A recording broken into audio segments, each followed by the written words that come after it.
Hi friends. तो हमारा परीक्षा मंथन का ये चैप्टर 2 का वीडियो 3 है। तो पिछले वीडियो में हमने देखा था फर्स्ट जनरेशन कंप्यूटर और second generation computer.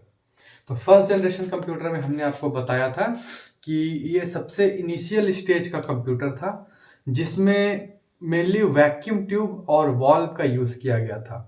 Vacuum tube और वाल्व का यूज़ करने के कारण ये काफ़ी बड़ा था, एक रूम के साइज का था और काफ़ी जल्दी हीट हो जाता था। हीट हो जाने के कारण इसको मतलब कि एक ऐसा जगह में रखना पड़ता था जहाँ पे हमेशा से एसी ऑन हो, ठीक है? मतलब हमेशा उसको ठंडा करके रखना पड़ता था उस जगह को। इसीलिए इसका आउटपुट बहुत ज़्यादा नहीं था, तुरंत हीट हो जाता था तो एरर भी शो करने लगता था और थोड़ा स्लो था। तो ये सब को काउंटर पार्ट करने के लिए मेरा सेकेंड जनरेशन में क्या हुआ कि ट्रांजिस्टर आ गया, ठीक है? मतलब सेकेंड जनरेशन में मेरा और फर्स्ट जनरेशन में मशीन लेवल लैंग्वेज का यूज होता था, ठीक है? सेकेंड जनरेशन में क्या हुआ कि ये सब जो कमी था फर्स्ट जनरेशन का, उसको खत्म करने के लिए ट्रांजिस्टर का यूज होना स्टार्ट हुआ।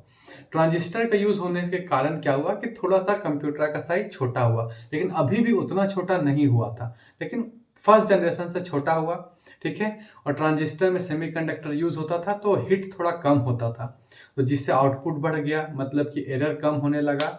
इसका मतलब उसका मतलब ओवरऑल परफॉर्मेंस बढ़ गया, ठीक है? और सेकेंड जनरेशन में मेरा असेंबली लैंग्वेज यूज होता था। फर्स्ट जनरेशन में मेरा पंच कार्ड का यूज होता था, ठीक है, स्टोरेज करने के लिए। और सेकेंड जनरेशन में मेरा मैग्नेटिक टेप और मैग्नेटिक डिस्क का यूज होता था। अब आते हैं थर्ड जनरेशन। थर्ड जनरेशन मतलब क्या हुआ कि एक स्टेज और ऊपर चला गया, ठीक है?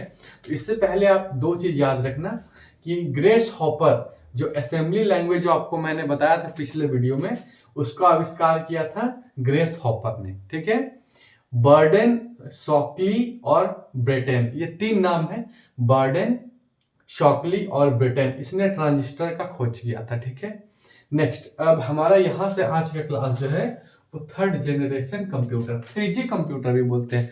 फर्स्ट जनरेशन को 1G बोलते हैं, सेकेंड जनरेशन को 2G बोलते हैं, थर्ड जनरेशन को 3G, फोर्थ जनरेशन को 4G और फिफ्थ जनरेशन को 5G बोलते हैं। अब यहाँ पर क्या हुआ ना कि फर्स्ट जनरेशन में वैक्यूम ट्यूब या वाल्व था, ठीक है? वैक्यूम ट्यूब और वाल्व था। सेकेंड जनरेशन में ट्रांजिस्टर का यूज होने लगा। थर्ड जनरेशन में आईसी चिप का यूज होने लगा, ठीक है? ट्रांजिस्टर की जगह क्या हुआ, IC chip, integrated circuit chip का यूज होने लगा। अब क्या हुआ ना, इससे एकदम क्रांति आ गया। ये जो इंटीग्रेटेड चिप था, ठीक है, इसके कारण क्या हुआ कि एकदम क्रांति आ गया। अब कंप्यूटर में जैसे आप रेसिस्टेंस होता है, रेसिस्टेंस के लिए रेसिस्टर होता है, कैपेसिटेंस के लिए कैपेसिटर होता है, ठीक है? तो कैपेसिटर हो गया, रेसिस्टर हो गया, ट्रांजिस्टर हो गया, ये सब सब मतलब कि मतलब एक क्या किया ना कि ये एक सिलिकॉन चिप बनाया गया और इसी चिप में रेसिस्टर भी, ठीक है? रेसिस्टर आप ये सब फिजिक्स में आप पढ़ोगे, अभी आपको बस याद रख लेना है कि क्या है। बहुत ज्यादा इसका अभी आपको कंप्यूटर में दिमाग नहीं लगाना है, कंप्यूटर से रिलेटेड ये है नहीं। रेसिस्टर, कैपेसिटर और जो ट्रांजिस्टर, ये सब सब फिजिक्स का सेमीकंडक्टर का पोर्शन है, ठीक है? तो अभी आप यहाँ पे हल्का फुल्का बस समझ लो। मैं इसमें अगर डिटेल में, क्योंकि मेरा इंजीनियरिंग इसी चीज में है, मतलब सेमीकंडक्टर हम लोग का इंजीनियरिंग जो था वो इलेक्ट्रॉनिक्स एंड कम्युनिकेशन था, तो पूरा यही चीज था, ठीक है? तो इस पे स्टार्ट करूंगा बताने तो समय पार हो जाएगा, इसलिए इसको अभी मैं बहुत ज्यादा डिटेल नहीं बताऊंगा। बस आप इतना जान लो कि एक इंटीग्रेटेड चिप था, ठीक है? उसमें रेसिस्टर लगा हुआ था, कैपेसिटर लगा हुआ था, ट्रांजिस्टर लगा हुआ था, और भी जो जो कंपोनेंट होता है वो लग जाता था। तो पहले सब कंपोनेंट बनाने के बाद इतना बड़ा हो जाता था, अब क्या हुआ, इस सब को लगाने के बाद इतना ही छोटा में सब कुछ आ गया, ठीक है? मतलब इतना छोटा चिप में टोटल चीज आ गया। तो इससे क्या हुआ ना कि अचानक से जो कंप्यूटर का साइज बड़ा बड़ा था वो एकदम छोटा हो गया। तो ये एकदम भयानक क्रांति के रूप में आया थर्ड जनरेशन। तो आपसे बार बार पूछेगा कि यही इंटीग्रेटेड चिप के कारण जो मेरा कंप्यूटर का साइज छोटा हो गया, ये बार बार पूछा है कि किस जनरेशन में कंप्यूटर का साइज छोटा हो गया था, तो थर्ड जनरेशन में, ठीक है? थर्ड जनरेशन में कंप्यूटर का साइज छोटा क्यों हो गया था, तो इंटीग्रेटेड सर्किट चिप के कारण हो गया था। तो थर्ड जनरेशन में मेरा ट्रांजिस्टर की जगह इंटीग्रेटेड सर्किट चिप यूज होने लगा। अब इसमें क्या होता है, सेमीकंडक्टर, ठीक है? ये जो चिप बनता है वो किसका बनता है, सेमीकंडक्टर। सेमीकंडक्टर में बहुत चीज होता है, लेकिन मेनली यूज होता है सिलिकॉन और जर्मेनियम, ठीक है? ये दोनों सेमीकंडक्टर है। इससे कंप्यूटर का साइज छोटा हो गया, ये क्वेश्चन पूछा हुआ है। दूसरा क्या है, ये भी क्वेश्चन पूछा हुआ है कि इंटीग्रेटेड सर्किट चिप कैसे बनता है। ठीक है, तो इंटीग्रेटेड सर्किट चिप कैसे बनता है, तो एक सिलिकॉन का चिप होता है जिसमें रेसिस्टर, कैपेसिटर, ट्रांजिस्टर सब लगा हुआ होता है, इस तरह का कुछ दिखता है। ठीक है, ये भी क्वेश्चन पूछा हुआ है। तो इसके कारण क्या हुआ ना कि इसी को बोलते हैं स्मॉल स्केल इंटीग्रेशन, क्योंकि छोटा लेवल पे टोटल इंटीग्रेट कर दिया। इंटीग्रेट मतलब कैपेसिटर, ट्रांजिस्टर, ठीक है, रेसिस्टर सब एक ही में जोड़ दिए। इंटीग्रेट मतलब जोड़ देना होता है, सब एक ही चिप में जोड़ दिए। तो पहले अलग अलग था, जैसे पहले ट्रांजिस्टर यहाँ, कैपेसिटर यहाँ, रेसिस्टर यहाँ, तो बड़ा हो जाता था। अब एक छोटा सा चिप लिया, उसमें ट्रांजिस्टर भी डाल दिए, उसी में रेसिस्टर भी डाल दिए, उसी में कैपेसिटर भी डाल दिए, और भी बहुत कुछ डाल दिए। तो इसमें क्या हुआ कि एक छोटा सा ही जगह में सब कुछ आ गया। तो इसीलिए इसको बोलते हैं स्मॉल स्केल इंटीग्रेशन, SSI, या मीडियम स्केल इंटीग्रेशन, MSI। तो SSI और MSI का कंसेप्ट भी आया है थर्ड जनरेशन में। क्यों? ये चिप आने के कारण सब कुछ एक ही जगह आ गया। ठीक है, ट्रांजिस्टर, कैपेसिटर, रेसिस्टर सब एक छोटा सा चिप में आ गया, तो इसलिए हो गया ये जो चिप है, इसी चिप को हम लोग क्या बोलते हैं, स्मॉल स्केल इंटीग्रेशन। ठीक है, मतलब एक छोटा लेवल पे स्मॉल स्केल बिजनेस होता है ना, छोटा लेवल पे बिजनेस। तो स्मॉल स्केल मतलब छोटा लेवल पे, इंटीग्रेशन मतलब जोड़ देना होता है, सभी को एक छोटा लेवल पे जोड़ देना, स्मॉल स्केल इंटीग्रेशन। MSI कुछ कुछ मीडियम साइज का भी चिप था, तो हो गया मीडियम स्केल इंटीग्रेशन, मतलब मीडियम लेवल पे सबको जोड़ दिए। ठीक है, अब यहाँ पर क्या हुआ ना कि सेकेंड जनरेशन में मेरा स्टोरेज के लिए मैग्नेटिक टेप यूज हो रहा था, मैग्नेटिक डिस्क यूज हो रहा था। यहाँ पर भी वही चीज यूज हो रहा था, लेकिन इसका कैपेसिटी बढ़ गया, मेमोरी बढ़ गया। जैसे नहीं देखते पहले आप मोबाइल में 2 GB तक हम लोग मेमोरी रहता था, फिर 8 GB हुआ, आजकल 64 GB है, 128 GB तक हो गया है। उसी तरह इसका भी मेमोरी बढ़ गया था। अब थर्ड जनरेशन में क्या है कि कीबोर्ड आने लगा, जो कीबोर्ड ऐसे ऐसे टाइपिंग करते हैं वो कीबोर्ड आ गया, मॉनिटर आ गया, मतलब जो ऐसे स्क्रीन दिखता है ना कंप्यूटर का, उसको मॉनिटर बोलते हैं, मॉनिटर आ गया, इसे भी सबका यूज होने लगा। स्पीड नैनो सेकेंड में आ गया, नैनो सेकेंड मतलब ये 10⁹ ठीक है, मतलब कि एक बार में इकाई, दहाई, सैकड़ा, हजार, 10,000, लाख, 10 लाख, करोड़, 10 करोड़, अरब, मतलब 1 अरब इंफॉर्मेशन एक सेकंड में पार होने लगा। तो स्पीड बहुत ज्यादा बढ़ गया। ठीक है, यहाँ पर एक पॉइंट है कि आईसी जो ये इंटीग्रेटेड सर्किट था, इसका आविष्कार कौन किया था? किल्बी और नोइके। ठीक है, तो यहां पर से आपको जो जो हमने टिक किया वो क्वेश्चन पूछा हुआ है। तो यहां से 3 क्वेश्चन पूछा है। क्या क्या? सबसे पहले थर्ड जनरेशन में किसका यूज हुआ? ठीक है, तो इंटीग्रेटेड सर्किट का। अब आपसे पूछ देगा कि आईसी का यूज किस जनरेशन ऑफ कंप्यूटर में हुआ था? तो थर्ड जनरेशन ऑफ कंप्यूटर हुआ था। ठीक है, किसका यूज के कारण कंप्यूटर का साइज छोटा हो गया था? तो इंटीग्रेटेड सर्किट का यूज के कारण कंप्यूटर का साइज छोटा हो गया। फिर पूछ गया था कि इंटीग्रेटेड सर्किट किसको कहते हैं? तो ऐसा है जहां एक चिप होता है, सेमीकंडक्टर चिप, जिसमें रेसिस्टर, कैपेसिटर, ट्रांजिस्टर और भी कंपोनेंट जुड़ा हुआ रहता है। फिर आपसे पूछा था कि इंटीग्रेटेड सर्किट का कौन आविष्कार किया था? तो किल्बी और नोइले, किल्बी और नोइसे। ठीक है, किल्बी और नोइसे ये दोनों इंटीग्रेटेड सर्किट का आविष्कार किया था। अब यहां पर क्या हुआ ना कि हाई लेवल लैंग्वेज स्टार्ट हो गया। देखो 5 जनरेशन था, तो जनरेशन 1 में मशीन लैंग्वेज, जनरेशन 2 में असेंबली लैंग्वेज। तो ये दोनों को मिला के बोलते हैं लो लेवल लैंग्वेज, मतलब छोटा लेवल का लैंग्वेज है। और जनरेशन 3, 4, 5 का जो लैंग्वेज उसको बोलते हैं हाई लेवल लैंग्वेज, मतलब जो जनरेशन 3 में आया, ये जनरेशन 4 में आया, जनरेशन 5 में आया। तीसरी पीढ़ी, चतुर्थ पीढ़ी, 5वीं पीढ़ी का जो लैंग्वेज है उसको बोलते हैं हाई लेवल लैंग्वेज। ठीक है, अब इसको हाई लेवल लैंग्वेज क्यों बोलते हैं? क्योंकि यहाँ पर इंग्लिश का वर्ड स्टार्ट हो गया। ठीक है, अब लैंग्वेज में, जैसे लैंग्वेज में कंप्यूटर का लैंग्वेज यहाँ पर बात हो रहा है, तो कंप्यूटर का जो लैंग्वेज था वहां पर इंग्लिश का शब्द स्टार्ट हो गया था।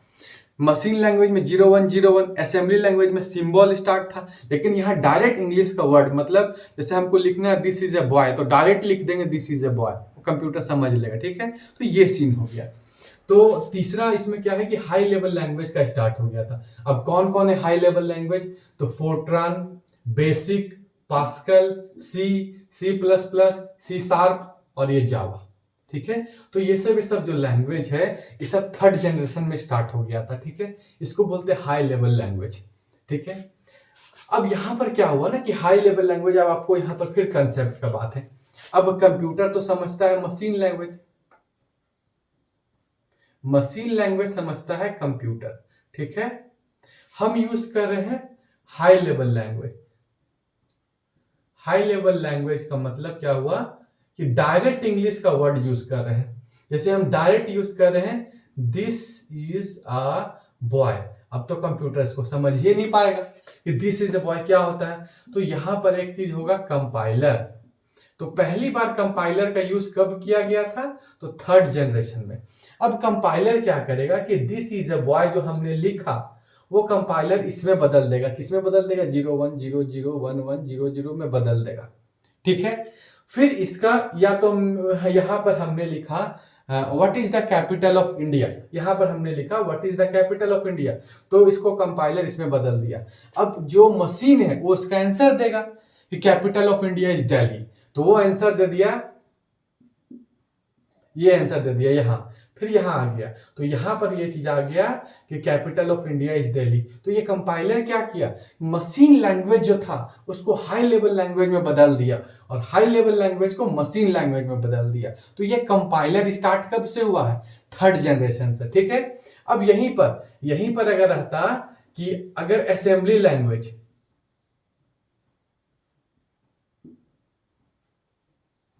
तो यहां पर कंपाइलर नहीं था, ये जो ट्रांसलेटर का काम कर रहा है इसको बोलते हैं असेंबलर। जैसे क्या है कि अगर बाय द वे ठीक है, यहां पर बोलना है कि what is the capital of India, तो यहां पर इसको ऐसा सिंबल एक बोल देंगे, ये बोल देगा what is the capital of India, तो असेंबलर क्या करेगा इसमें कन्वर्ट कर देगा। फिर आंसर हो जाएगा Delhi is the capital of India, फिर असेंबलर क्या करेगा कि इसमें कन्वर्ट कर देगा एक सिंबल में, तो हम समझ जाएंगे कि अच्छा Delhi is the capital of India. तो अगर असेंबली और मशीन लैंग्वेज के बीच का ट्रांसलेटर है असेंबलर, और मशीन लैंग्वेज और हाई लेवल लैंग्वेज के बीच का ट्रांसलेटर है, ठीक है, कंपाइलर। तो पहली बार कंपाइलर कब यूज हुआ, थर्ड जनरेशन में। क्यों, क्योंकि पहली बार हाई लेवल लैंग्वेज यूज हो रहा था यहां पर।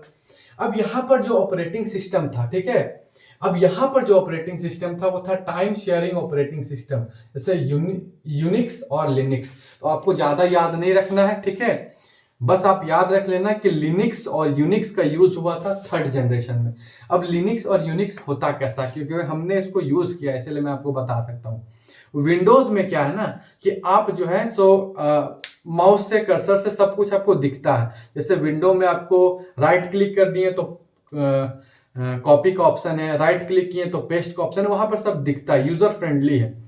लेकिन यूनिक्स और लिनक्स में ऐसा नहीं होता, वहां पर कोड लिखना पड़ता है। दो तरह का होता है, ठीक है, वहां पर जैसे आपको गूगल डाउनलोड करना है कुछ भी तो उसका डाउनलोड का पूरा कोड लिखना पड़ेगा। तो ये थोड़ा सा टिपिकल होता है। जनरली आज के डेट में यूनिक्स और लिनक्स का यूज होता है वो डेवलपर लोग ज्यादा यूज करता है, ठीक है, इसका, ताकि ये थोड़ा सा सिक्योरिटी पॉइंट ऑफ व्यू से अच्छा होता है, इसको जल्दी तोड़ना थोड़ा मुश्किल होता है। तो इसलिए डेवलपर लोग जो है सॉफ्टवेयर को जो डेवलप करता है, ठीक है, इंजीनियर लोग, सॉफ्टवेयर इंजीनियर लोग जनरली इसको यूज करता है, यूनिक्स को और लिनक्स, क्योंकि इसका सिक्योरिटी बढ़िया होता है, इसको तोड़ना ज्यादा, जैसे अगर इसमें कुछ कोडिंग किया हो तो उसको तोड़ना थोड़ा सा टफ होगा, ठीक है। तो थर्ड जनरेशन में मेरा यूज होने लगा था टाइम शेयरिंग ऑपरेटिंग सिस्टम, बस आपको याद रख लेना। अब इसका क्या डिटेल है वो देखिए, ये सब बहुत सी ऐसा है ना जो इंजीनियरिंग लेवल का है, ठीक है। आप जब कंप्यूटर साइंस इंजीनियरिंग में पढ़ोगे तो उस लेवल का है, तो वहां पर आपको दिमाग नहीं लगाना है कि ये क्या पूरा रिसर्च करे, नहीं, बस आप कंसेप्ट याद रख लो कि टाइम शेयरिंग ऑपरेटिंग सिस्टम का यूज हुआ लिनक्स और यूनिक्स। जहां तक कंसेप्ट का बात है आपका लेवल पे, मैं आपको वहां तक समझा दे रहा हूँ। उसके बाद क्या हुआ, एक आपको पॉइंट याद रखना है, PPD-8 ये पहला कमर्शियल मिनी कंप्यूटर था, ठीक है। अब मिनी कंप्यूटर हमने आपको बताया था कि थर्ड जनरेशन तक माइक्रो कंप्यूटर नहीं आया था, मिनी कंप्यूटर था, छोटा लेवल का कंप्यूटर था तो पहली बार कोई कमर्शियल मिनी कंप्यूटर, कमर्शियल मतलब जो बिक्री करने के लिए आया है, जो बेचने के लिए बना है, जो व्यापार करने के लिए बना है, मिनी कंप्यूटर्स का नाम था PPD-8। पूछ देगा कि PPD-8 क्या है, तो पहला कमर्शियल मिनी कंप्यूटर था, मतलब बेचने के लिए ही इसको बनाया गया था PPD-8 को, किसके द्वारा, DEC के द्वारा, ठीक है। तो अभी तक हमने थर्ड जनरेशन में देखा, जो इंपॉर्टेंट है वो कि यहाँ पर इंटीग्रेटेड सर्किट का यूज हुआ, जिसके कारण साइज बहुत छोटा हो गया। Integrated circuit mainly silicon chip का बना होता है, जिसमें रेसिस्टर, ट्रांजिस्टर, कैपेसिटर लगा होता है, ठीक है। इसके कारण इसका जो साइज था वो छोटा हो गया, इसलिए इसको स्मॉल स्केल इंटीग्रेशन या मीडियम स्केल इंटीग्रेशन कहें। यहाँ पर मैग्नेटिक डिस्क और मैग्नेटिक टेप जो स्टोरेज था उसका कैपेसिटी बढ़ गया, कीबोर्ड मॉनिटर का यूज होने लगा। ठीक है, उसके बाद आईसी का आविष्कार किया था किल्बी और नोइसी, और हमने देखा कि हाई लेवल लैंग्वेज का यहाँ पर यूज हो रहा था, जैसे FORTRAN, BASIC, Pascal, C plus plus, Java, ठीक है, सी शार्प। और इसके साथ साथ ये हाई लेवल लैंग्वेज का यूज हो रहा था, तो पहली बार कंपाइलर का भी यूज इसी टाइम हुआ। ऑपरेटिंग सिस्टम कौन सा यूज हो रहा था, तो लिनक्स और यूनिक्स। पीपीडी 8 क्या है, तो पहला फर्स्ट, ठीक है, कमर्शियल मिनी कंप्यूटर है। ठीक है, इसका कौन बनाया था, तो डीईसी। ठीक है, कंपनी का नाम है डीईसी। तो अब हम लोग देखते हैं फोर्थ जनरेशन। अब देखते हैं फोर्थ जनरेशन कंप्यूटर। तो फोर्थ जनरेशन कंप्यूटर से मात्र एक ही क्वेश्चन आपसे पूछेगा बार बार, ये पहला वाला, ठीक है, कि फोर्थ जनरेशन कंप्यूटर से माइक्रो प्रोसेसर का यूज स्टार्ट हो गया था और वीएलएसआई का यूज स्टार्ट हो गया था। बस एक ही क्वेश्चन आपसे पूछेगा कि किस जनरेशन में माइक्रो प्रोसेसर और वीएलएसआई का यूज स्टार्ट हो गया था, तो फोर्थ जनरेशन। माइक्रो प्रोसेसर का यूज, सबसे पहला जो माइक्रो प्रोसेसर है वो क्या है, तो इंटेल ने बनाया था 1971 में, इंटेल 4004। माइक्रो प्रोसेसर क्या होता है, चिप होता है जिसमें सीपीयू को डाल दिया जाता है। ठीक है, तो माइक्रो प्रोसेसर को हम लोग सीपीयू भी बोल सकते हैं। ठीक है, हल्का फुल्का भाषा में सीपीयू भी बोल सकते हैं। पूरा जो कंप्यूटर का हार्ट होता है, जो पूरा का पूरा कंप्यूटर जहाँ पर वर्क करता है, पूरा प्रोसेस करता है, तो ये एक छोटा सा चिप में आ गया। वीएलएसआई क्या होता है, एक इंटीग्रेटेड सर्किट, ये भी एक छोटा सा चिप है। इसमें सिंगल चिप में हजारों ट्रांजिस्टर लगा रहता है। सोचो, अब आप सोच लो कि एक ही छोटा सा चिप, उसमें हजारों ट्रांजिस्टर है, वीएलएसआई। तो इसके कारण क्या हुआ कि कंप्यूटर का साइज एकदम छोटा हो गया। ठीक है, तो मेन आपको फोर्थ जनरेशन से यही पूछता है। बाकी जितना भी मैंने आपको पॉइंट लिखवाया है वो बहुत ज्यादा इंपॉर्टेंट नहीं है, बस मैं आपको समझा दे रहा हूँ। तो मेन आपको याद रखना है कि फोर्थ जनरेशन में माइक्रो प्रोसेसर स्टार्ट हो गया और वीएलएसआई। ठीक है, एलएसआई मतलब लार्ज स्केल इंटीग्रेशन, वीएलएसआई मतलब वेरी लार्ज स्केल इंटीग्रेशन, मतलब बहुत लार्ज लेवल पे इंटीग्रेट हम लोग कर दिए, छोटा में जोड़ दिए, बहुत लार्ज लेवल पे छोटा में जोड़ दिए, वेरी लार्ज स्केल इंटीग्रेशन। ठीक है, स्पीड हो जाएगा पिको सेकेंड 10⁻12 पर सेकेंड। ठीक है, ये उतना इंपॉर्टेंट नहीं है। अब यहाँ पर मेमोरी जो यूज होने लगा, ठीक है, ये अब सेमीकंडक्टर मेमोरी, जैसे आप जो अभी जो आप चिप यूज करते हैं ना, वो सेमीकंडक्टर मेमोरी है, जो आज के डेट में चिप यूज करते हैं। ठीक है, पेन ड्राइव वगैरह, तो चिप वगैरह जो यूज करते हैं वही हो गया सेमीकंडक्टर मेमोरी, तो ये यूज होने लगा। लैन और वैन, लैन होता है लोकल एरिया नेटवर्क और वैन होता है वाइड एरिया नेटवर्क। जो अब क्या हुआ, कंप्यूटर में नेटवर्क सिस्टम आ गया, मतलब वाईफाई है, इंटरनेट से आप कनेक्ट कर सकते हो, ब्लूटूथ से कनेक्ट कर सकते हो। तो लोकल एरिया नेटवर्क का मतलब होता है, जैसे बाय द वे कि आपका एक स्कूल है, ठीक है, तो आप अपना स्कूल लेवल पर नेटवर्क एक दूसरे से जोड़ लिए हो, जैसे 10 कंप्यूटर 10 कंप्यूटर का आप आपस में जोड़ लिए हो, तो उसको बोलते हैं लैन, लोकल एरिया नेटवर्क। वैन मतलब होता है वाइड एरिया नेटवर्क, जैसे बाय द वे वाईफाई है, पूरा हजारीबाग का कंप्यूटर जुड़ गया है, तो वो होता है वाइड एरिया नेटवर्क। ठीक है, तो इस तरह से अब कंप्यूटर में वाईफाई वगैरह आने लगा, नेटवर्क के थ्रू एक दूसरे से जुड़ने लगा। इसी में फोर्थ में ही मल्टीमीडिया आ गया। मल्टीमीडिया मतलब होता है गाना, म्यूजिक, ठीक है, सॉन्ग, मूवी, ये सब आ गया। ये है GUI, ग्राफिकल यूजर इंटरफेस, इसको समझना है। ग्राफिकल यूजर इंटरफेस का मतलब होता है कि अब जो सब भी चीज है, आप इसे कंप्यूटर पे ऐसे खोलिएगा तो ऐसे ऐसे आपको दिखेगा, बहुत सारा ऐसा आइकन दिखेगा। आप राइट क्लिक करेंगे तो ऐसे दिखेगा, यहाँ पर रहेगा, यहाँ पर एक ऑप्शन रहेगा न्यू का, एक ऑप्शन रहेगा आपको पेस्ट करने का, एक ऑप्शन रहेगा कॉपी का, तो सब आपको दिख रहा है ना। यहाँ पर रहेगा माई कंप्यूटर, यहाँ पर रहेगा, ठीक है, सी ड्राइव, कुछ भी आपको रह सकता है, यहाँ पर मल्टीमीडिया का रहेगा, कुछ भी आपको वहां पर सब लिखा हुआ रहेगा, दिखता रहेगा। मतलब यहाँ पर न्यू है तो आप समझ गए, अच्छा न्यू हम दबाएंगे, यहाँ पर न्यू रहता है तो फोल्डर का ऑप्शन देगा, फोल्डर बनाने के लिए। कॉपी पेस्ट करेंगे तो कॉपी हो जाएगा, पेस्ट हो जाएगा, तो सब दिख रहा है। तो ये जो दिखने, पहले ये दिखता नहीं था, पहले सब कोडिंग करना पड़ता था। जैसे आपको पेस्ट करना तो उसका एक अलग कोड होता था, आपको रन करना पड़ता था, एक कोड, पर्टिकुलर कोड रन करो तब वो जाके काम करता। जैसे कॉपी करना है तो आपको Ctrl+C दबाओ तब जाके कॉपी होता, पेस्ट करना Ctrl+V दबाओ तब जाके होता। तो इस तरह के आपको याद करना पड़ता था। लेकिन ग्राफिकल यूजर इंटरफेस मतलब अब वो सब नहीं, अब सब दिखेगा कंप्यूटर पे।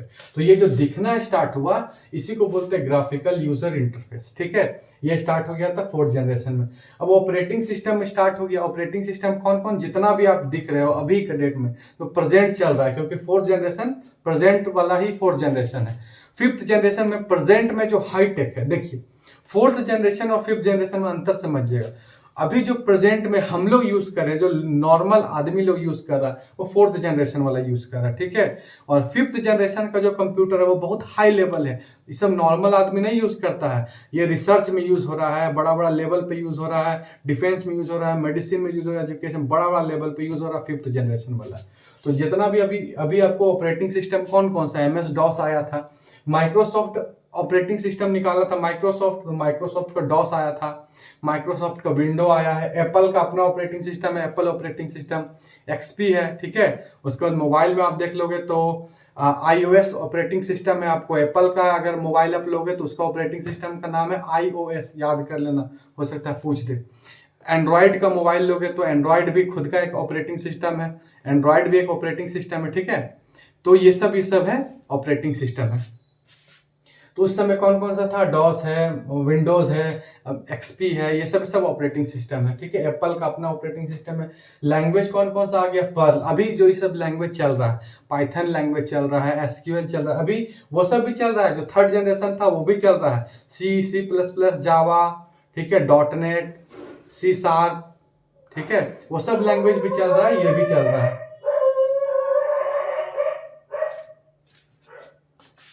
ठीक है, अभी पर्ल भी चल रहा है, पाइथन भी चल रहा है, रूबी भी चल रहा है, SQL भी चल रहा है, मैटलैब भी चल रहा है। तो ये मेरा हो गया 4th जनरेशन। तो इतना बहुत ज्यादा आपको डीप में नहीं जानना है, डीप में पूछ भी देगा तो आप सॉल्व कर देना। ठीक है, मेन आपको याद रखना है कि 4th जनरेशन में माइक्रो प्रोसेसर यूज हुआ, VLSI यूज हुआ। ठीक है, उसके बाद इसके बाद मैं देख लेता हूं 5th जनरेशन।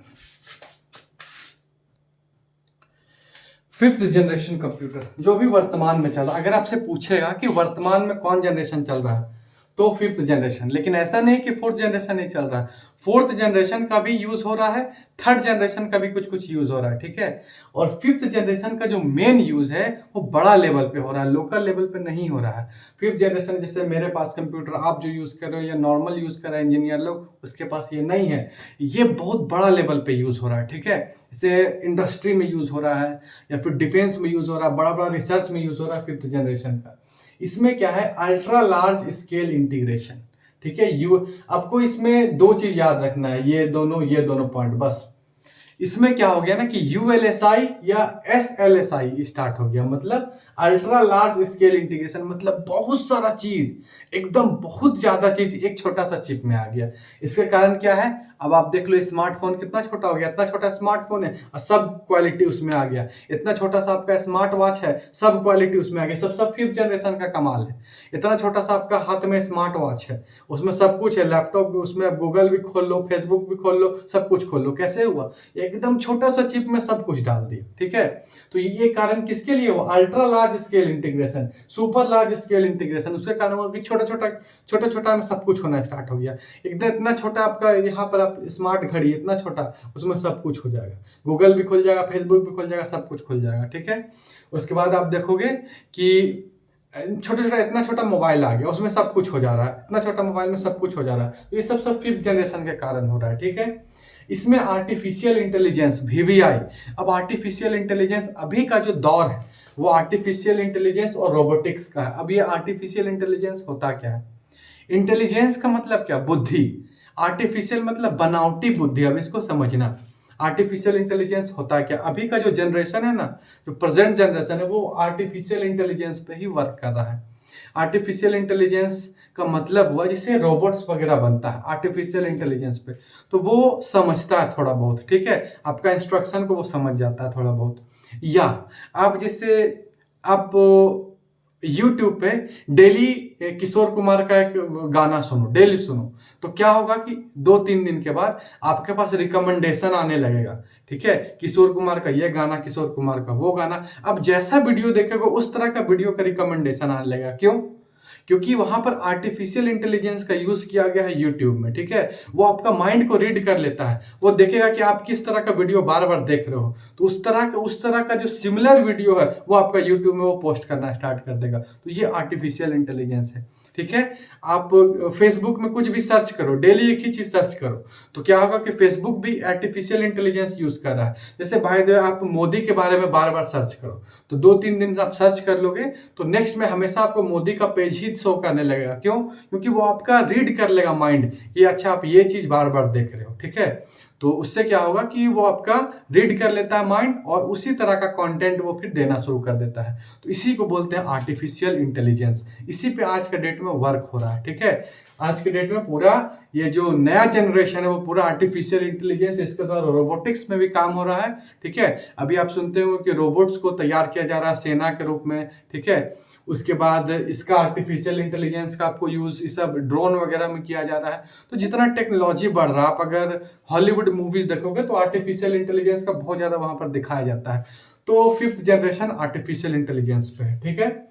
यहाँ पर मेमोरी को और बढ़ा देने के लिए मैग्नेटिक बबल मेमोरी यूज किया गया, उतना इंपॉर्टेंट नहीं है।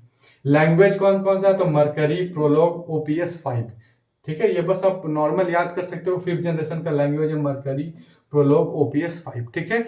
मैं फिर से बता, ये बहुत हाई लेवल पे यूज होता है। नॉर्मल डेवलपर जैसे सॉफ्टवेयर इंजीनियर तो ये सब जनरली यूज नहीं करता है। वो अभी भी यूज कर रहा है कौन? जावा, C++, सी शार्प, ठीक है। ये सब का यूज कर रहा है अभी भी। ये सब बहुत हाई लेवल पे लैंग्वेज हो जाता है जो सेलेक्टेड जगह यूज किया जाता है, ठीक है। तो ये था मेरा जनरेशन ऑफ कंप्यूटर। हमने 1st, 2nd, 3rd, 4th, 5th generation देखा, ठीक है। अब नेक्स्ट इसके बारे में थोड़ा थोड़ा और कुछ और कंप्यूटर है, जैसे नैनो कंप्यूटर। तो नैनो कंप्यूटर क्या है? ठीक है, नैनो का मतलब होता है 10⁻⁹ मीटर, ठीक है। ये होता है नैनोमीटर। मतलब अब ये फ्यूचर जनरेशन कंप्यूटर का बात हो रहा है, ठीक है। तो मतलब आगे आने वाले जनरेशन में कौन कौन सा कंप्यूटर आएगा? Nano computer. मतलब अब बात हो रहा है कि नैनो टेक्नोलॉजी पे काम हो रहा है। नैनो टेक्नोलॉजी का मतलब हुआ 10⁻⁹ छोटा, मतलब इतना छोटा। जैसे बाय द वे ये क्या है कि आपका ब्लड है, ब्लड में कोई, मैं आपको बस समझा दे रहा हूं कि ब्लड है। अब ब्लड में कोई वायरस आ गया, ठीक है, जिससे आदमी बीमार पड़ गया, तो अब छोटा छोटा कंप्यूटर रहेगा, वो ऐसे जाएगा आपका ब्लड में, अब पूरा अंदर से वायरस को मार के निकल जाएगा, ठीक है। मतलब इतना छोटा कंप्यूटर है कि आप उसको देख भी नहीं सकते। तो उसी को बोलते हैं नैनो कंप्यूटर्स, ठीक है। तो उस सब पे आजकल वर्क हो रहा है, बहुत छोटे छोटा कंप्यूटर्स पे वर्क हो रहा है। क्वांटम कंप्यूटर, तो क्वांटम कंप्यूटर में आपको याद रखना है कि एक ऐसा कंप्यूटर बनाने का बात हो रहा है जिसका स्पीड जो है वो मानव मन से भी स्पीड हो। मतलब मानव का मस्तिष्क, आप सोचते हैं, सोचें अमेरिका पहुंच गए, आप तुरंत अमेरिका सोच ली, कितना स्पीड में सोचे, सेकेंड में नहीं लगा, उतना स्पीड से ये काम करेगा। तो आप सोचिए कितना खतरनाक है। तो बार बार क्वेश्चन आपसे पूछेगा कि कौन सा ऐसा कंप्यूटर है जो मानव मस्तिष्क से भी तेज चलता है? तो क्वांटम कंप्यूटर, ये बनना फ्यूचर कंप्यूटर है, ये सब बनने वाला है। आप रोबोट्स मूवी देखे हैं? रोबोटिक्स, जो रोबो मूवी आया था, रोबो छोटा छोटा रोबोट बन गया था ना कंप्यूटर का फॉर्म में। या आप क्रिस मूवी पार्ट 2 देखेंगे जो फ्यूचर देखने वाला आ जाता है। तो फ्यूचर के लिए सब कंप्यूटर का बात कर रहा है। उसके बाद डीएनए कंप्यूटर, तो डीएनए कंप्यूटर स्पेशली डिजाइन किया जा रहा है बायोलॉजी के लिए, ठीक है। मतलब बायो कंप्यूटर भी इसको बोलते हैं। ये मेन काम करेगा बायोलॉजी पर, रिसर्च करेगा। आज भी ह्यूमन का जो पूरा हम लोग का शरीर है तो उसको आज भी पूरी तरीका से पढ़ा नहीं जा सका है। आज भी बहुत सारा ऐसा बीमारी जिसके पास, साइंटिस्ट के पास उसका क्योर नहीं है, ठीक है। जैसे बाय द एड्स बीमारी, उसका क्योर नहीं है। तो अगर कंप्यूटर का हेल्प से अब उसका क्योर ढूंढा जाएगा कि भाई आखिर क्या, कौन सा वायरस है और क्या सिम्टम्स है, तो वो सब के लिए डीएनए कंप्यूटर बनाया जा रहा है। केमिकल कंप्यूटर, जो केमिकल, रासायनिक गुण, केमिकल प्रॉपर्टीज, किसी पदार्थ का केमिकल प्रॉपर्टीज और सांद्रता, कंसंट्रेशन के अकॉर्डिंग उस पर रिसर्च करेगा, ठीक है। जैसे कोई पदार्थ सोना है तो कोई लोहा है, तो क्यों है भाई? सोना लोहा में बदल सकता है या लोहा सोना में बदल सकता है, क्या कंपोजिशन करे कि लोहा सोना में बदले, तो इस तरह का जो भी बहुत सारा चीज है। तो किसी भी चीज का केमिकल जो है या आपका बॉडी का केमिकल्स कैसा है उस पर वर्कआउट करेगा। तो ये हो गया केमिकल कंप्यूटर। तो ये सब जो मेरा नेक्स्ट जनरेशन का कंप्यूटर, ठीक है। नैनो कंप्यूटर बहुत छोटा छोटा कंप्यूटर है। क्वांटम कंप्यूटर में आपको याद रखना सबसे छोटा, सबसे तेज, मानव मस्तिष्क से तेज। डीएनए कंप्यूटर मेनली बात करेगा बायोलॉजी पे, और केमिकल कंप्यूटर किसी भी चीज का जो केमिकल्स है, जैसे केमिकल कंपोजिशन है, ठीक है, रासायनिक जो रसायन उसके अंदर है, ठीक है, उसका स्टडी करेगा। जैसे पत्थर, तो पत्थर के अंदर क्या क्या है उसका स्टडी करेगा, फिर उसके गुण के बारे में बताएगा, उसका क्या यूज हो सकता है वो बताएगा, ये सब सब केमिकल बताएगा। और अब नॉर्मल कंप्यूटर जो है तो उसका मेमोरी हम लोग नापते हैं बिट में, जैसे बोलते हैं 4 bit computer, 8 bit computer, 32 bit computer, bit मतलब 0 1। लेकिन ये जो क्वांटम कंप्यूटर उसका मेमोरी हम लोग क्यूबिट में नापते हैं, क्यूबिट में नापते हैं या क्वांटम बिट में नापते हैं, ठीक है। नेक्स्ट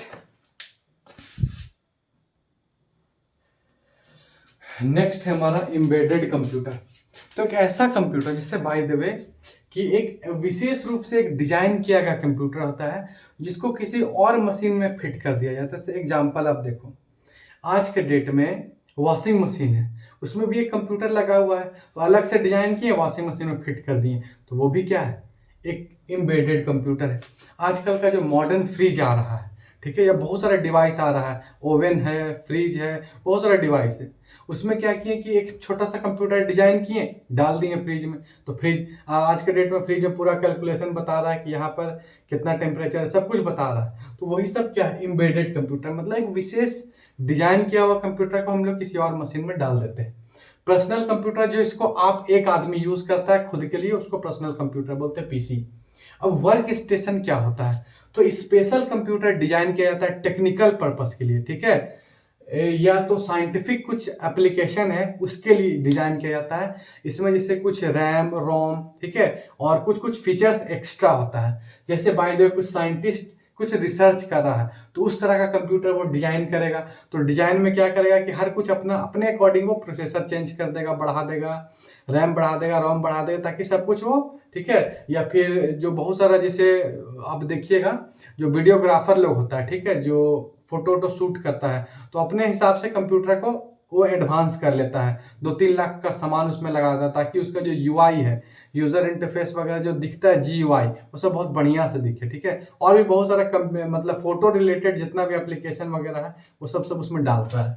तो इंजीनियरिंग के लिए जो भी यूज है, या फिर आर्किटेक्ट घर और बनाने के लिए जो स्पेशल कंप्यूटर डिजाइन किया जाता है उसी को बोलते हैं work station, special computer design for technical और साइंटिफिक एप्लीकेशन के लिए। अब नोटबुक, लैपटॉप तो आप जानते हैं, लैपटॉप को ही नोटबुक बोलते हैं, ठीक है। लैपटॉप में कीबोर्ड भी होता है, लैपटॉप के अंदर ही कीबोर्ड भी होता है, लैपटॉप में ही माउस भी होता है, ठीक है। और उसको हम लोग पहले कंप्यूटर को तार से कनेक्ट करते थे, वाईफाई वगैरह, ठीक है। अगर हमको इंटरनेट कनेक्ट करना था तो तार से कनेक्ट करते थे, लेकिन लैपटॉप में वाईफाई के थ्रू हम लोग कनेक्ट कर सकते हैं, ब्लूटूथ के थ्रू कनेक्ट कर सकते हैं। लैपटॉप के अंदर एक बैटरी होता है जिसको लिथियम आयन बैटरी भी बोलते हैं, लिथियम आयन का बना होता है बैटरी, ठीक है। अब ये याद रखना है कि ऑसबॉर्न 1, जो ऑसबॉर्न 1 था ये पहला लैपटॉप था, मतलब फर्स्ट कमर्शियल मतलब व्यापारिक बिकने वाला, पोर्टेबल मतलब जो एक जगह से दूसरा जगह ले जा सकते हैं। पोर्टेबल कंप्यूटर का मतलब लैपटॉप होता है, मैं इसलिए लिख दिया क्योंकि हो सकता है एग्जाम में पोर्टेबल कंप्यूटर लिख दे, तो मतलब लैपटॉप। पोर्टेबल कंप्यूटर मतलब ऐसा कंप्यूटर जिसको आप एक जगह से दूसरी जगह ले जा सकते हैं।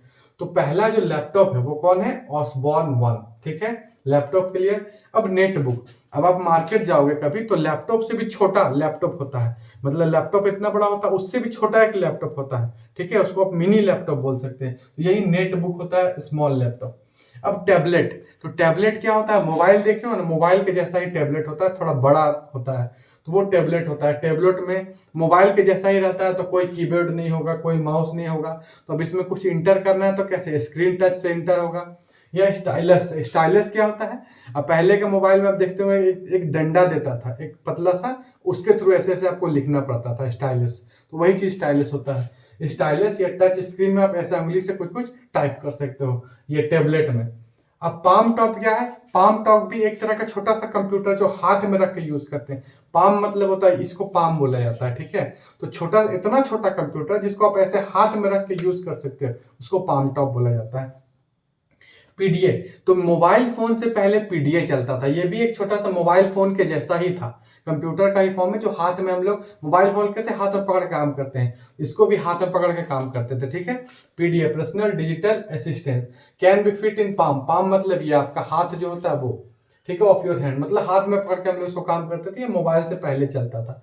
स्मार्टफोन तो सब जान रहे हैं, स्मार्टफोन को कौन आविष्कार किया था, तो मार्टिन कूपर, इसको याद रखिएगा, स्मार्टफोन। अब ये जो टैबलेट है हाथ में पकड़ के काम करते हैं, पाम टॉप हाथ में पकड़ के काम करते हैं, पीडीए हाथ में पकड़ के काम करते हैं, या स्मार्टफोन हाथ में पकड़ के काम करते हैं, तो ये चारों को हम लोग बोलते हैं हैंड हेल्ड डिवाइसेस। हैंड मतलब हाथ, हेल्ड मतलब पकड़ना, तो हाथ में पकड़ के हम लोग ये सब काम करते हैं, किसको, टैबलेट, पाम टॉप, पीडीए और स्मार्टफोन। तो ये सब था, और इस तरह से मेरा चैप्टर 2 का थ्योरी कंप्लीट हो गया। एक वीडियो और आएगा जिसमें चैप्टर 2 का क्वेश्चंस होगा, इसके बाद हम लोग स्टार्ट करेंगे चैप्टर 3। तो होप आपको वीडियो पसंद आ रहा होगा। तो आज का क्लास यहीं पर एंड करते हैं। Thank you.